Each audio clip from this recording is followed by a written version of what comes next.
2 rounds, 1 more to go. Up, Whitey Nerdigans, this is the one and only Kakegurui 89, and today's Manga Nerdigan live reaction video is going to be for Kakegurui chapter 54. Now, last chapter, there was a crime against macaroons, because we had a match where they were eating macaroons, but one of them had hot sauce in it, and that's mean. You do not do that to cookies. And the result ended up being a tie, and freaking Yumemite like broke her finger. It was insane. Anyway, so now the scoreboard is Kawaru won the first challenge, and we're tied for the second round. So this is the most important round, and which is called Soixante Trois. And this is the most important round because the winner gets 100 votes. And that's really important. So anyway, let's get to this chapter and see what happens next. And this chapter is titled Wavering Girl. Overwhelmed in the first match, and even pitied upon in the second match. And now we're at the final round. I should be going mad with jealousy. This humiliation should be enraging me. But now, I'm honestly moved. No! Yumemite-san, I didn't think you'd break your finger. What a surprise. Such incredible resolve. It was a sure win putting your own body on the line, but she even saw through that. So what next? What's the next surefire plan you're going to show us all? Next? I don't have a next. No quitting. Huh?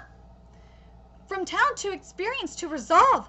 I knew I was outclassed in every way from the start, but I still thought I could win. Now, though, I see that was clearly a mistake. There's no way I can win, because in these 2 previous matches, I was moved from the bottom of my heart.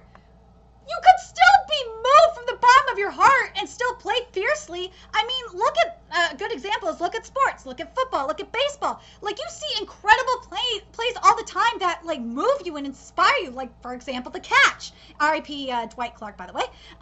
Like the catch. The catch is so, people were so moved and were inspired by the catch. And, you could say the West Coast offense is another example of this. And they didn't give up. No, you don't see teams giving up against Tom Brady because they've been moved by Tom Brady and they respect Tom Brady. No, they fight a good fight. They want to win. It's the same thing with, oh my God. It's the same thing with Aaron Rodgers. Yes, the other players respect him, but it doesn't mean they're going to go easy on him. The hopelessness of not being able to beat her at all and the joy she brought have been fully instilled into me. That feeling you always get on the brink like this. At this point, there's no act I could put on in front of Natari-san. Any trick I could try on her would be pointless. She'll see right through it. My surefire plan is a surefire loss now. Kawaru's like, looks like this is good. But it's weird. I lost, but it feels so refreshing. This person I looked up to, she's beyond my imagination. The peak that I dreamed of was higher than I ever imagined. My dream shone brighter than I ever thought. In the final round, I'm gonna try to fight at Natari-san's level. I'm gonna throw everything I've got against her. That's what I call resolve. If you're taking me fully on, then I'll try to live up to that. Like, here's the thing, though. Here's the thing that I have about Yumemite. I feel like Yumemite wants to go. She wants to be at Kawaru's level. No, Yumemite, you gotta play dirty. Come on, man. Let's give this everything I've got, even if I can't reach this person's level now. Oh, with that mindset, you aren't gonna win. Maybe this will help me reach that tier someday. No. I'm so glad I got this chance. Whoa. Quit with all that stupid nonsense, Yumemite-san. Thank you! I'm with you on this because you promised to show me how you dominate her. But what's with that? Surefire loss? Fight at her level? What are you getting all feel-good about? Thank you! That's just a convenient excuse, isn't it? That simply disgusts me. Oh, man. You know, I gotta say this about Yumiko. I totally understand where she's coming from here. Like, she feels insulted, and because Yumemite basically lied to her. But this could also, just keep in mind, Yumiko could be doing this to motivate Yumemite to actually fight. Because remember what happened in the last fight? Yeah, you know what I'm talking about. The last match. With oh my god. Oh my god, I can't remember what I was going to say. Sorry, let me just keep going here. Simply disgust me. Moving the goalpost just because you think you can't win. If you could, the battle is already won. You know that saying, the battle is already won before it even begins? This is what she's talking about here. Okay, it's time for the final round. Let's go over how Soixante Trois works. This is a game of chicken where the objects to get as close to 63 without going over. That sounds like, doesn't that sound like blackjack? Plus 21. Uses 152 card deck, jokers removed. We'll be using a standard 52 card deck. The first player draws a card. Only they know what its value is. 3 of spades, plus 3. Number cards are worth face value. It doesn't say anything about the thing that I'm very confused about, and I'm going to read this part here and I'll tell you why I'm confused. Jacks, queens, and kings all count as 10. So what about aces? Like, are aces wild? Like, what? My guess is that ace is going to be considered 1, but I wish it would, I kind of wish the manga would have had that. But anyway, after taking a card, the player reads it out loud and puts it in the set pile. Set 9 of diamonds plus 9. When they do, they're free to either tell the truth or lie about its value. You know what this sounds like? It sounds, in a way, it kind of sounds like poker. It's like a poker mixed with a blackjack. Very curious what you guys think, but this sounds like fun. Players take turns drawing cards. Set 8 of clubs plus 8. As they do, the total card value creeps up, whether it's close to the truth or not. Since Soixante Trois is a game of chicken, the total drawn value cannot exceed 63, similar to blackjack and 21. If you draw a card that looks like it'll bring you dangerously close to 63, you can opt to pass. King of Hearts is plus 10. Pass. If a player passes, their game ends there. So again, similar to poker. They can't draw any more cards. Again, similar to poker. Well, poker, you only get like 1 round really to draw cards, but it really reminds me of that. And then when just 1 player remains active, the game proceeds to the final showdown. So it's 60 over 63. And I love how the chickens are bound. I think that's funny. The final player, real, like if it's 40 out of 63, for example, that would equal success. If the total real number, because it's below 63, if the real total value of the played pile is 63 or less, then the chicken race succeeds and the final player wins. So if it's 70 out of 63, because it's greater than 63, it's a fail. But if the total is over 63, the chicken game ends in failure. God damn it, now I want chicken. The final player is knocked out of the game. After the game, payouts are given based on whether the game succeeds or not. And we lost the game! Fuck, I just realized that. I don't know why I didn't think about that sooner. But and that means every one of you loses the game. Success, pay 100 votes each. Pay 100 votes each to the person that wins. So if the people that lose are gonna pay 100 votes total, so it'll be 50 from each player. You may expect lying to be the name of the game here, but what if your opponent draws a card you lied about playing earlier? He just said 2 of spades. That may give an insight into your lying habits, you know. Let's see. Any questions? Oh, this game sounds like fun. I want to play this. In that case, let the game of Soixante Trois begin. They're betting 100 votes? Are you fucking kidding me? They said this. They've been saying that they're betting 100 votes. And if you did not read, did you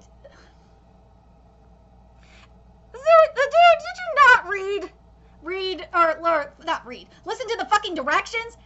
It says that each player has to pay 50 votes. Duh. It's more like 50 votes if you think about it, since yeah, I think yeah, that makes more sense.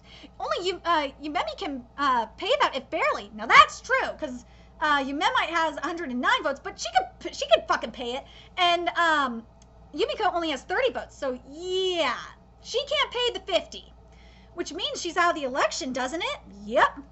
Sorry, if Yumiko loses, she'll fall into debt. Which means she's out of the election, doesn't it? I don't think we have to worry. In this game, you've got a distinct advantage. If you can predict more accurately the point of the pile, right? Along those lines, Yumemi and Jabami-san can share their cards with each other. That's a huge advantage over Natari-san. That's if they do work together, though. Oh yeah, it's a sure bet. I'm not so sure. Even working together, that's still no guarantee. And if they don't work together, that goes double. I don't know, not necessarily, because I feel like they're underestimating Yumiko right now. Stop underestimating Yumiko. Yumiko knows what she's doing. Yumiko is like the queen of lying. She could do that shit. I've shuffled the deck. Yeah, time to rev up your acting skills. Now I understand why this is part of an acting gamble. Kawaru-chan, you draw first, so I can set or pass? Set then, King of Hearts. Oh, there's the 10 out of 63. A face card to kick right off with. If it's not a lie, we'll keep track of the stated points on screen. Next up, Yumemi-chan. They gave us the rules before we began. We've got it all planned out, of course. Set Ace of Spades. I'm ready to win this all out. That's not what you said a while ago. Yumemi, that is not what you said. 3 of Hearts. Huh? She's not looking at me. Yumemi-san. I'm gonna play this solo! Damn straight she is! Yumiko not dealing with your bullshit! You need to make up your fucking mind, Yumemi. You aren't like her, are you? She's just oh, hold on a second. Yumiko Jabami, you aren't like her, are you? She's just encountered something far greater than winning. Why rain on her parade? Something far greater? And what would that be?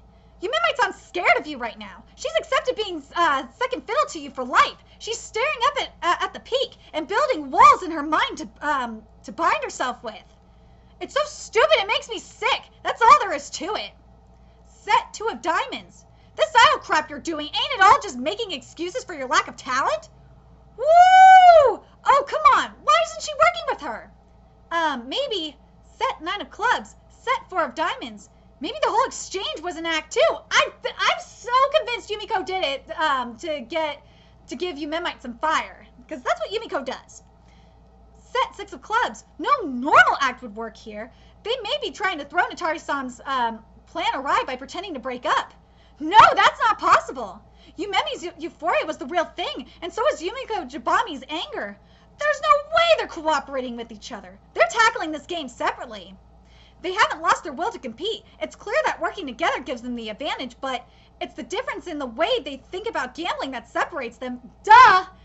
They're pushing each other into their respective corners. This is hilarious! I knew visiting this academy was a great idea. So the total score right now is 32, so we're over halfway to 63. But that's just the reported scores, though.